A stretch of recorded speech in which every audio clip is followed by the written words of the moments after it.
इंदौर के न्यू बर्ग colony Khandwa road इलाके में देर रात एक दिल दहला देने वाला हादसा हो गया। यहां मेडिकल प्रवेश परीक्षा नीट की तैयारी कर रही एक छात्रा की चौथी मंजिल से गिरने के कारण मौत हो गई। फिलहाल पुलिस ने मर्ग कायम कर मामले की जांच शुरू कर दी है। पुलिस जांच पड़ताल में सामने आया है कि मृतका का नाम अवंतिका, पिता डॉक्टर बंशीलाल मौर्य हैं। अवंतिका यहां न्यू बर्ग कॉलोनी स्थित एक निजी बिल्डिंग की पहली मंजिल पर किराए का फ्लैट लेकर अपनी बड़ी बहन के साथ रह रही थी। कल रात अवंतिका मोबाइल पर किसी से बात करते हुए अपने फ्लैट की बालकनी में टहल रही थी। इसके बाद वह बातें करते करते सीढ़ियों से ऊपर चौथी मंजिल पर चली गई। चौथी मंजिल पर पहुंचने के कुछ ही देर बाद अवंतिका अचानक संदिग्ध हालात में सीधे नीचे कंक्रीट के फर्श पर आ गिरी। भारी आवाज और चीख सुनकर बिल्डिंग के अन्य रहवासी तुरंत फ्लैटों से बाहर दौड़े और नीचे लहूलुहान हालत में पड़ी अवंतिका को देखा। इस घटना की सूचना उसके परिजनों को दी गई। घटना के वक्त मृतका के पिता डॉक्टर बंशीलाल मौर्य भी फ्लैट के अंदर ही मौजूद थे। वे धार जिले के रहने वाले हैं और इन दिनों एमवाय अस्पताल में ट्रेनिंग के सिलसिले में इंदौर आए हुए थे। परिजनों ने आनन फानन में गंभीर रूप से घायल अवंतिका को जुपिटर अस्पताल पहुंचाया। वहां प्राथमिक उपचार के बाद हालत बेहद नाजुक होने के कारण डॉक्टरों ने उसे तुरंत एमवाय अस्पताल रेफर कर दिया। अस्पताल में जीवन और मौत के बीच जूझते हुए सुबह अवंतिका ने अंतिम सांस ली।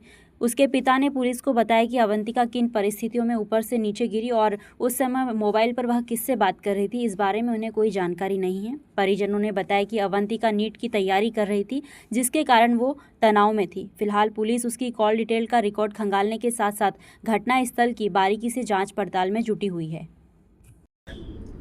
अभी प्राइम फेसी में हम जानकारी मिली है कि कल एक बच्ची बिल्डिंग से गिरी है।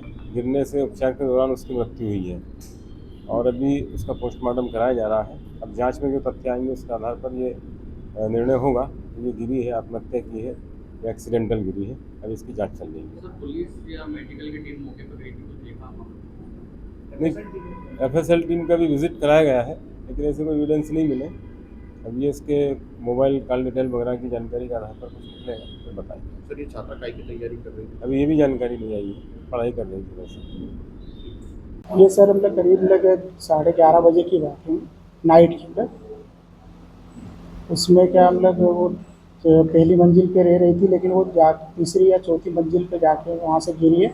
जैसे हम लोग कुछ लड़के हम लोग बाहर रोड पे हम लोग घूम रहे थे, उन्होंने आवाज़ लगाई जैसे, तो फिर हम तुरंत उठ के दौड़े हम लोग और हॉस्पिटल लेके आए हम। उसका जहाँ तक भी वो लग रहा है कि वो नीट की प्रिपरेशन कर रही थी। उसको करीब 3 साल हो गए थे हम लोग, तो उनमें डिप्रेशन का भी हो सकता है, क्योंकि अभी ऐसे भी मतलब नीट की एग्ज़ाम लोग वो पहले दी थी, वो कैंसिल होकर अभी 2 दिन बाद फिर होने वाली थी। नीट की एग्जाम कैंसिल हो गई थी, इसलिए हो सकता हम लोग इसीलिए डिप्रेशन में नीट की एग्जाम कैंसिल होने के कारण। डिप्रेशन में तो कुछ दिन पहले भी थी, लेकिन मतलब फिर भी अभी तो ज़्यादा ठीक है। कब से नहीं हो रही? करीब 5 महीने तक। तो वजह क्या लगती है डिप्रेशन की?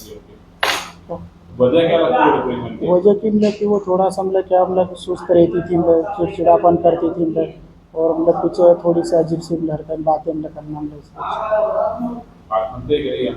हाँ, मुझे पूरा लग रहा है कि वो सोसाइटी में। डॉक्टर हैं आप भी? जी। कहाँ पर हैं आप? मैं खरगोन डिस्ट्रिक्ट के अंदर भिकनगांव CSC के रोडिया PSC पे पदस्थ हूँ। और मेरी क्या 6 दिन की यहाँ पे लेब स्केल की ट्रेनिंग चल रही है MY में, तो मैं भी साथ में था अभी रूम पे। आपकी बेटी का क्या नाम था? क्या अवंतिका मौर्य। क्या उम्र थी? उनकी 21 के करीब थी, 22 हो सकता है। एक बेटी वो थे आपकी, वो भी? हाँ, बड़ी वो डॉक्टर एम, वो भी साथ में थी। आपका पूरा परिचय? डॉक्टर बंसी मौर्य, मेडिकल ऑफिसर में खरगोन में CSC भिकनगांव रोडिया PSC पे हूँ। और अभी मेरी यहाँ पे स्किल लेब की ट्रेनिंग MY में चल रही थी 6 दिन की, और मैं अभी रूम पे उनके साथ में था नाइट में।